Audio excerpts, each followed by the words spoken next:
Um, I want to give all the praise, all the glory, all the honor unto Yahweh, Bahashem, Yahweh Shai, Bahashem, Rakah, Kodash. Double honors goes out to the elder apostles of Great Millstone for teaching me the truth.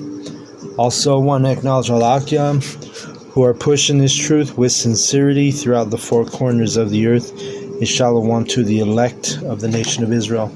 This is Shabai from GMS Denver. And today, through the Holy Spirit, through the Rakah Kodash, I'm going to read out of 1 Chronicles, the 21st chapter.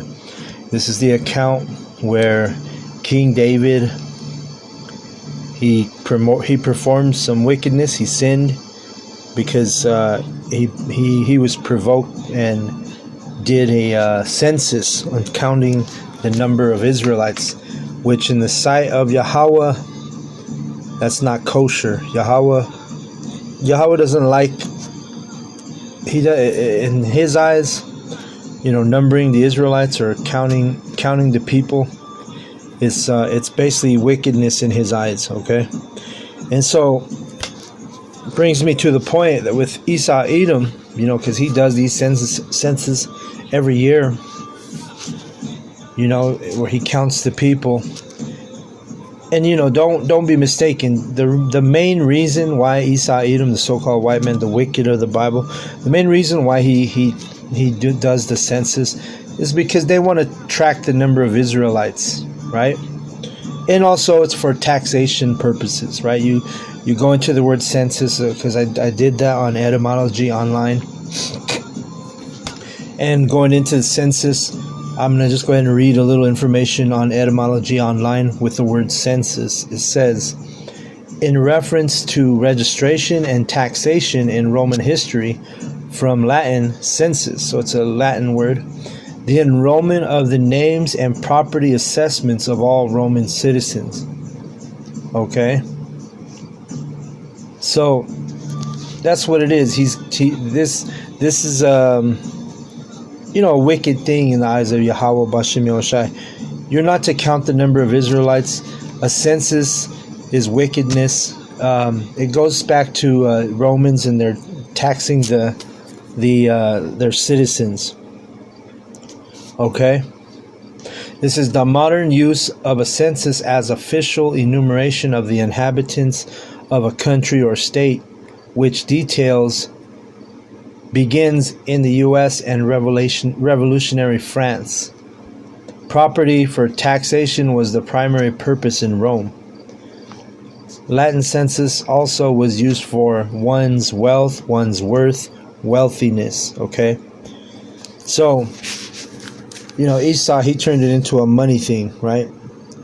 He was making money with his census, because then they know how much. It was a way for them to track their taxes, how much people were paying, track the people there, and then we know that we were slaves in Rome, the Israelites. We were basically, it was like now, right? The Roman Empire and Babylon, America, extremely similar in so many fashions and ways. And it's because why? Because the Edomites were ruling over us also in ancient Rome. Okay, so that's what they're doing. Okay, they're basically, at the end of the day, their main concern is to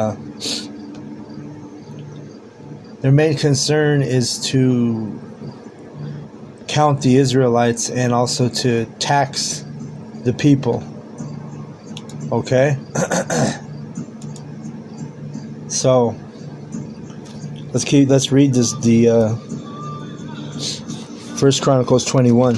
It says, and Satan stood up against Israel and provoked David to number Israel. And David said to Joab and to the rulers of the people, go number Israel from Beersheba even to Dan, and bring the number of them to me, that I may know it.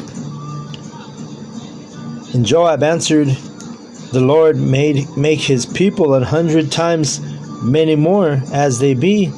But my lord the king, are they not all my lord's servants? Why then doth my lord require this thing? Why will he be a cause of trespass to Israel?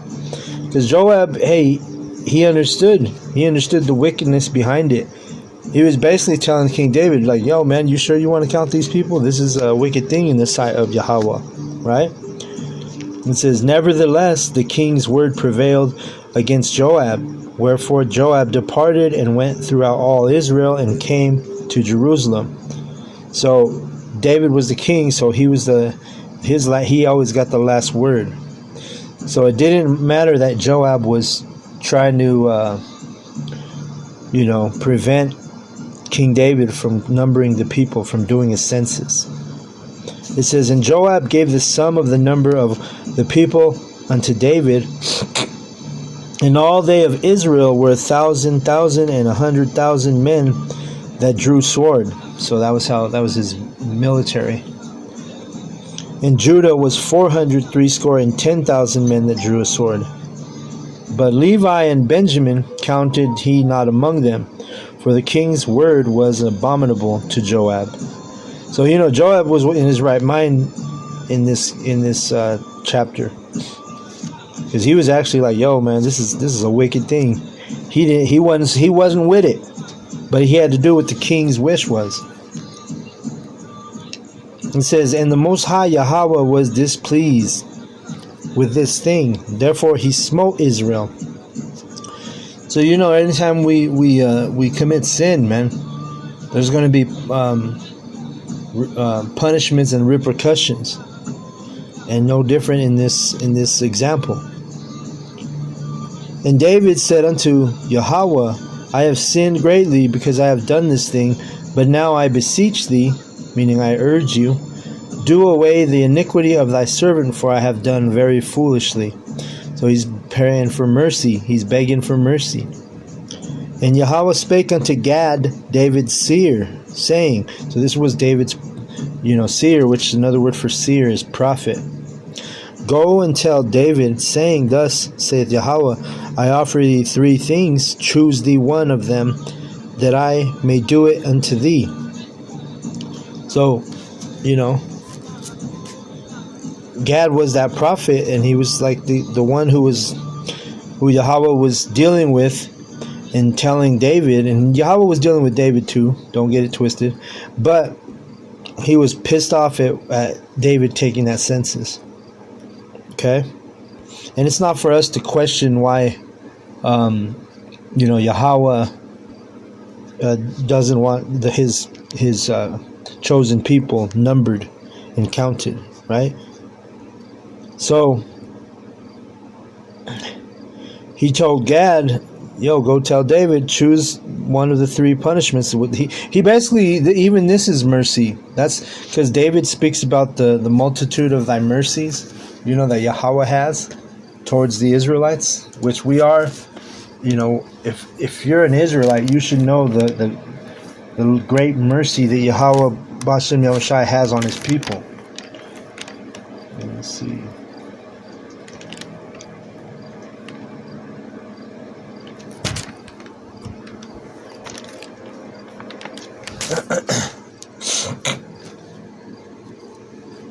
It's in the book of Psalm. Let's grab that real quick.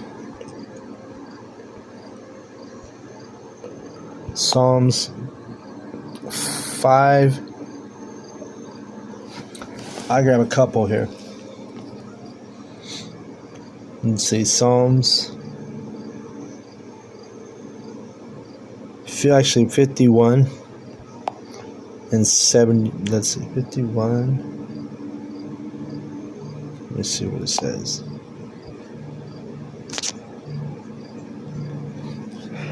Let me see.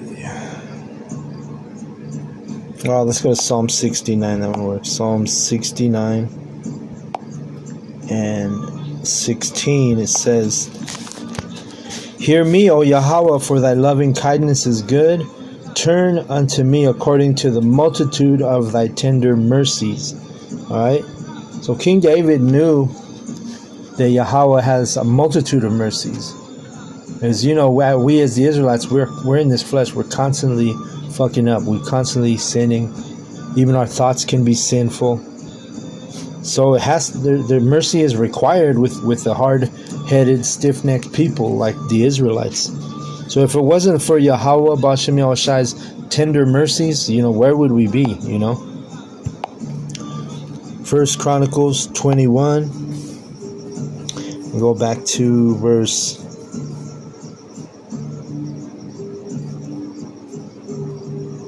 10. I'll read 10 again. It says, "Go and tell David, saying, Thus saith Yahweh, I offer thee three things. Choose thee one of them, that I may do it unto thee." So even this is a mercy. He's getting ready to give him some judgment, give King David judgment and the Israelites. But he's still giving him three options, right? He's like, pick your poison, basically. Verse 11, it says, "So Gad came to David and said unto him, Thus saith Yahweh, choose thee either 3 years of famine, or 3 months to be destroyed before thy foes, while that the sword of thine enemies overtaketh thee, or else 3 days of the sword of Yahweh, even the pestilence in the land. And the angel of Yahweh destroying throughout all the coasts of Israel. Now therefore advise thyself what word I shall bring again to him that sent me," which the one who sent him was Yahweh. And he told David, hey, you got three choices, man. The famine, the sword over that's the sword that's going to overtake you by the enemies, or pestilence in the land, right? And it says, "And David said unto Gad, I am great in a strait." Meaning strait is a hard position. That's what that word means. But it says, "Let me fall now into the hand of Yahweh, for very great are his mercies, but let me not fall into the hand of man." So he didn't choose for his enemies, the heathen, to come and destroy his people. He chose pestilence, right? Basically. 14. "So Yahweh sent pestilence upon Israel, and there fell of Israel 70,000 men. And the Most High sent an angel unto Jerusalem to destroy it. And as he was destroying, Yahweh beheld," which means observed, "and he repented him of the evil, and said to the angel that destroyed, It is enough. Stay now thine hand. And the angel of Yahweh stood by the threshing floor of Ornan the Jebusite." All right, and Ornan was an Israelite, but he was in the land of, I guess, let me see. Let me look at that up real quick. Well, actually, you know what? It's not that important. So the point being here in verse 15, Yahweh has sent his death angel, right? Because Yahweh has death angels. Esau Edom like to portray the angels as little babies with wings and bow and arrow, like Cupid and shit, floating in the sky with little diapers on and shit. And that's not what the angels look like. The angels are terrifying. The angels are killers, right? Remember, they're the reapers. Tells you that in, I think, Matthew and also in Revelation. But the angels are killers, man. That's what you have to understand. That's why you got to fear Yahweh B'Hashem Yahushai. Like I say, Esau depicts the angels as these pale-faced babies, and sometimes they're women angels in Esau's Renaissance art and shit like that. But that's not biblical, okay? The angels of Yahweh are not so-called white people. They're not Edomites with wings and blonde hair, blue-eyed. Even like if you Google Michael the Archangel, they make him look like well, let me do it real quick. Let's see. And I'll describe it. Let's grab that. An archangel means chief angel. That word arch means chief. So if you were just to go to Google and type in Michael the Archangel, you see this pale-ass Edomite with wings. And this is pretty much Renaissance art. And it's crazy. I remember as being like a little kid when my grandmother would watch me when I was a little kid. And I remember that, you take naps when you're a kid. And I remember waking up, man, like I'd wake up in the middle of my nap. And then she had this big-ass fucking painting and I don't know which angel it was supposed to be depicting, but I remember it was an Edomite angel standing on like what they depicted as Satan, or he was, there's pictures, and I know I'm not the only one, but there's brothers who probably their grandmothers or their moms had pictures of angels. There was one where there was like two little Edomite kids crossing a bridge, and there was like a Edomite angel sitting there guiding them and protecting them. I don't know if brothers can relate to that, but anyway, the point being is these angels, they're not Edomites, man. They don't look like Edomites. Even NASA reported, because they saw the angels get out of the chariot, what you ignorantly call UFOs, and they were mentioning that these angels were tall, super tall, dark-skinned men, and they appeared to be as so-called black people, right? Because the angels look like Yahweh Bashem Yahushai, right? Dark-skinned men, austere in character, meaning serious, meaning they're about business, right? An angel, if you saw an angel, you would be terrified. Now, if you go to Esau's angels, they're not that terrifying. If you look at them, they don't scare you. You know what I mean? But again, I also want to remind you that word angel, it means messenger. So let me read 15 again. And Yahweh sent an angel unto Jerusalem to destroy it. And as he was destroying, Yahweh beheld, and he repented him of the evil, which evil is bad times. So Yahweh's like, yo, this is bad enough. Cut, he called the dogs off, right. He told that angel, hey, cool it out. Cool out, chill. That's enough, right? It says, and he repented him of the evil and said to the angel that destroyed it, it is enough. Stay now thine hand. And the angel of Yahweh stood by the threshing floor of Ornan the Jebusite. And David lifted up his eyes and saw the angel of Yahweh standing between the earth and the heaven, having a drawn sword in his hand, stretched out over Jerusalem. Then David and the elders of Israel, who were clothed in sackcloth, fell upon their faces. So they were terrified. David, imagine looking up and you see one of the angels of the Lord. He's a big old, like 9-10 foot so-called black man with a big ass sword in his hand. He's just in the sky. Well, this one says he's between the earth and heaven, right? So that sight, that was a terrifying sight to David and the elders of Israel, so much to the point where they fell on their faces. They were scared, man. This freaked them out. And when you wear sackcloth, it means you're mourning. Sackcloth is the apparel of an Israelite in mourning. That's why when we go out to the street corners, brothers are wearing sackcloth, right? Because it's a humble garment that you wear when you're in a time of mourning. Right? So anyway, let's keep reading. And David said unto the Most High, is it not I that commanded the people to be numbered? Even I it is that have sinned and done evil indeed. But as for these sheep, what have they done? Talking about the people. Let thine hand, I pray thee, O Yahweh, my power, be on me and on my father's house, but not on thy people, that they should be plagued. So David was, praying for mercy. He was begging. That's what that word pray, it means to beg. So David was like, he's like, Yahweh, man, please. I'm the one who messed up here, And this shows the character of King David. Because he could have been like, yo, just go ahead. It's okay. Kill him. You know what I mean? But no, instead he was like, yo, these I'm the one who messed up. I'm the one who did the census. Right? Taking accountability like a lot of you Israelites don't do. Especially you women.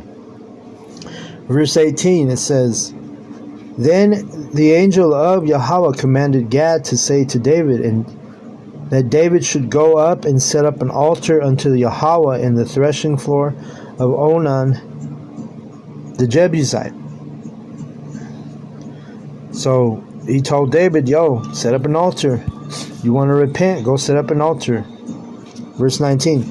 And David went up at the saying of Gad, who was the prophet, which he spake in the name of Yahweh, Bahashem Yahushai. And Ornan turned back and saw the angel and his 4 sons with him hid themselves. Now Ornan was threshing wheat. So Ornan, it was an Israelite, and the Lord revealed those angels to him. Again, these angels were terrifying, and they still are terrifying. They're called death angels. You never learn, like when we were in the pagan Christian church, we ain't never once heard about no death angel. They ain't never told us about the death angels, and that the death angels were killers. You know. Let me grab something real quick. Let me grab a precept.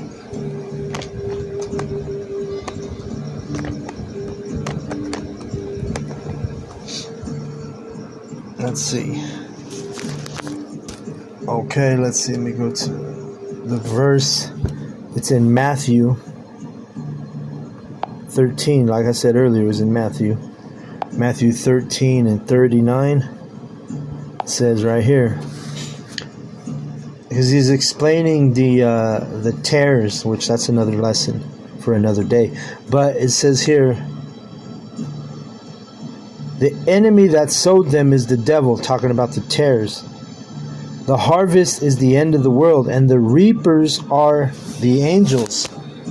All right?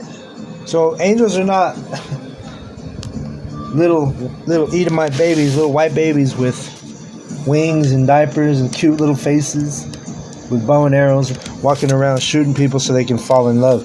That's what that Cupid, that's what he's depicted. He's an angel, but he's depicted as a little white baby. That's further, no, you couldn't be no further from the truth, okay?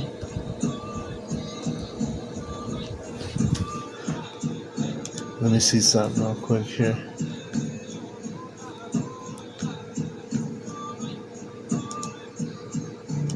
Let's see.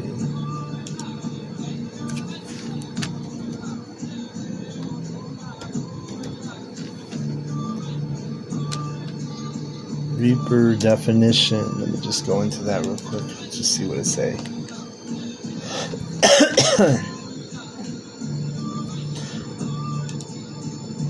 So it says here the reaper is someone who harvests the crop, right?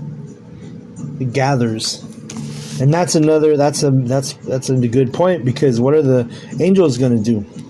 The angels are going to gather the elect, right? In Matthew 24.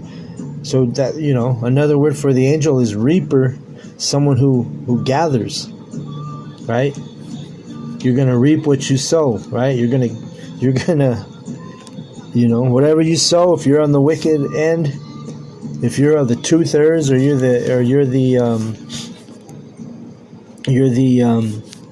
heathen, in the last day, you're gonna be either if you're a 2/3 or you're a heathen, you're going to be put to death. But if you're of the elect, you're going to be gathered by those angels, because they're death angels, and then there's also angels who are going to, be a part of salvation, be a part of the destruction of Babylon, America. Okay, so let me read this again. The enemy that sowed them is the devil, the harvest is the end of the world, and the reapers are the angels. All right, so those death angels, and that's what it's talking about. Let's see.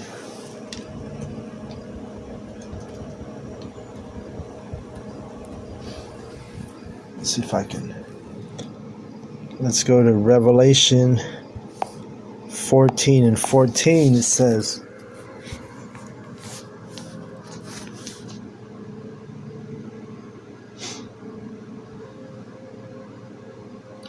yeah, because, hey, even Yahushua, he's going to be a death angel when he comes back with the sword, like it tells you in Matthew 10 and 34. So it says, Revelation 14:14, it says, and I looked, and behold, a white cloud, And upon the cloud one sat like unto the Son of Man, having on his head a golden crown, and in his hand a sharp sickle. So that's that sickle that, when we just talked about a reaper is someone, that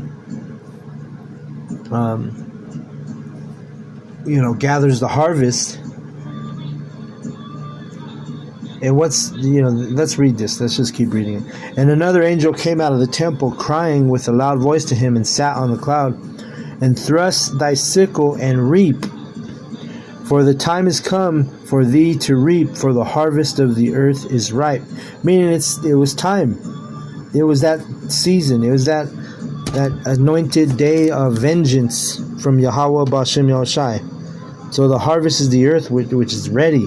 Meaning this place right now, this wicked-ass place we're in, Babylon, America, is going to get visited by Yahweh, Ba'Shem Yahushai, and the angels.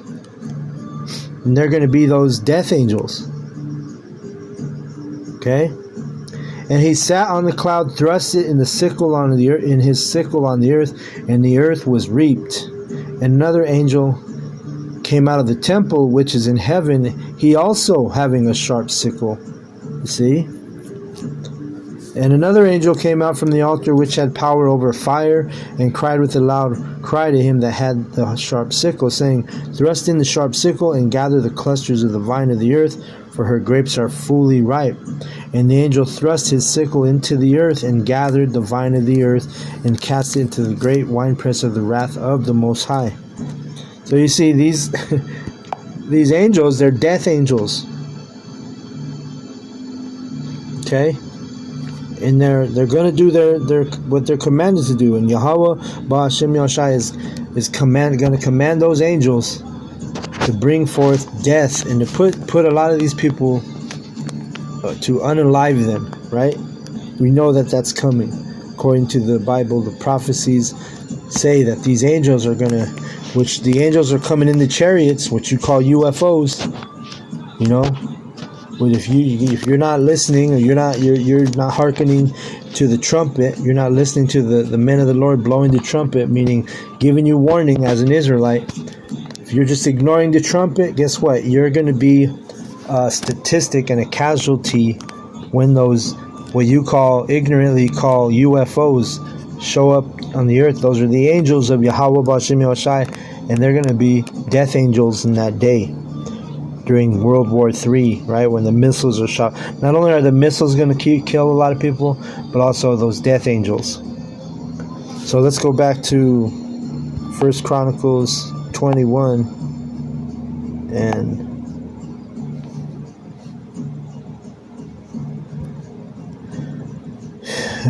verse, and I'll read 20 again. And Ornan turned back and saw the angel. So he saw that death angel. He was like, freaked him out. And his 4 sons with him hid themselves. Oh, why? Because they were scared. Now Ornan was threshing wheat, and as David came to Ornan looked and saw David, and went out of the threshing floor, and bowed himself to David with his face to the ground. Then David said to Ornan, Grant me the place of this threshing floor, that I may build an altar therein unto Yahweh. So David was, this chapter, now it shows that David sinned, but it also shows that he was repented, and he had humility, and he had integrity, because David came to Ornan, the Israelite, who was a Jebusite. And he's basically like doing what Gad had told him to do. The prophet Gad said, hey, go set up an altar. Right? And it says, Then David said to Ornan, Grant me the place of this threshing floor, that I may build an altar therein unto Yahweh. Thou shalt grant it me for the full price, that the plague may be stayed from the people. So David was trying to get right with Yahweh. He's trying to do what Gad had told him to do, the prophet. So he's trying to set up the altar, and he was offering Ornan a fair price for that land to build that altar. And Ornan said unto David, Take it to thee, and let my lord the king do that which is good in his eyes. Lo, I give thee the oxen also for burnt offerings, and the threshing instruments for wood. and the wheat for the meat offering. I give it all. Because both of them were freaking out because they were seeing the death angels and they saw the pestilence on the people. So they were both, David and Ornan, who was an Israelite, they were freaking out, man. They both, it tells you in this chapter, they both saw the angels. Okay? So the sight of the angels is terrifying. Okay? And this to the point where Ornan, he's like, yo, just, it's free, man. Just do it. You ain't even got to pay me, man. Just set up the altar. Do what you got to do. I'll even provide the oxen. I'll provide the wood for the burn. You know what I'm saying? He was in the right spirit. It says in verse 24, and King David said to Ornan, nay, but I will verily buy it for the full price, for I will not take that which is thine for Yahweh, nor offer burnt offerings without cost. So that was, hey, that's integrity right there. King David was like, nah, man, I ain't going to just do this thing for free. I'm going to pay you because I'm not going to give the Lord an offering that I didn't even pay for. You see? Verse 25. So David gave to Ornan for the place 600 shekels of gold by weight. And David, that's a lot of money. Because you got to remember, a shekel is like the size of a human body. That's how much weight, that's how much gold he gave him. 600 shekels. It says, and David built there an altar unto Yahweh, and offered burnt offerings and peace offerings, and called upon Yahweh. And he answered him, and from heaven by fire upon the altar of burnt offering. So how did Yahweh answer David? By burning that. He sent fire from the heavens, burnt the altar, and burnt the sacrifice. And Yahweh commanded the angel, and he put up his sword again unto the sheath thereof. So those angels that were scaring the shit out of David and Ornan was, hey, called off. Yahweh, like I said earlier, Yahweh, for lack of better words and term, Yahweh called off the dogs, right? He's like, yo, that's enough. David's repenting. Because remember, it tells you in the scriptures that David was a man after the Lord's heart, right?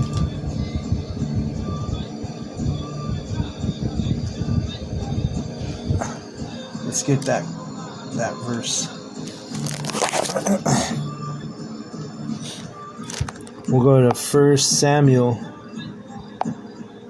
13 and 14. It says, but now thy kingdom shall not continue.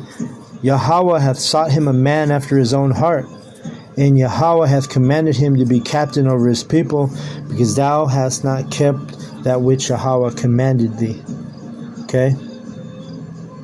So this was when Samuel, the prophet Samuel, was telling King Saul, look, he's going to replace you with King David, because King David is after his own heart, meaning his own mind, meaning he's like-minded with Yahweh Ba'Shem Yahushai. Okay? Meaning, they're in agreement in the spirit, like us. If we're those men of Yahweh Ba'Shem Yahushai, we are also men after the Lord's heart. Meaning we desire to have the same type of mind, the same type of thinking, the same type of mindset as Yahweh Ba'Shem Yahushai. We're all on one accord. That's what that means. Okay? Let me see what I got right here.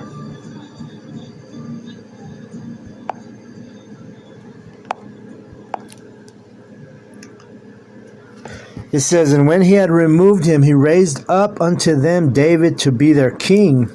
Removed Saul and made David the king. Acts 13 and 22. To whom also he gave testimony and said, I have found David, the son of Jesse, a man after mine own heart, which shall fulfill all my will. Okay? So the elect are going to be like David, and we're going to be men after we want to be like-minded men with Yahweh Ba'Shem Yahushai. That's a characteristic of the elect, So let's go back to 1 Chronicles, and we're almost done here.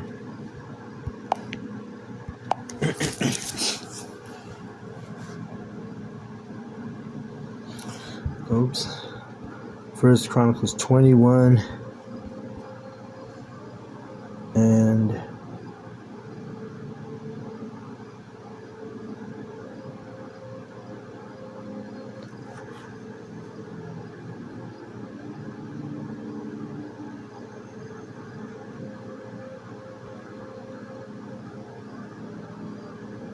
I'll start at 27. It says, And Yahweh commanded the angel, and he put up his sword again into the sheath thereof. And a sheath is that protector where you put the sword inside it. It's like a container where, I don't know if that's the right word, but you hide the sword in there. When you draw your sword, you draw it out of the sheath. It says in verse 28, At that time when David saw, so the angel was done killing because Yahweh commanded him. Because why? David repented. David set up that altar as he was instructed by the prophet Gad, aka the seer. Right? It says, At that time when David saw Yahweh had answered him in the threshing floor of Ornan the Jebusite, then he sacrificed there for the tabernacle of Yahweh, which Moses made in the wilderness, and the altar of the burnt offering were at the season in the high place at Gibeon. But David could not go before it to inquire of the Most High, for he was afraid because of the sword of the angel of Yahweh. Okay? So the angels are not little babies, man, little white babies that are like cute and snuggly. And no, man, the angels are killers. You see another way that the so-called white man has deceived you? You pagan Christians, you know what I'm saying? Like when you hear the word angel, you don't think killer. That's how much deception Esau has put on you people. Okay? But the true men of the Lord, guess what? We know what the angels are. We know those are the reapers.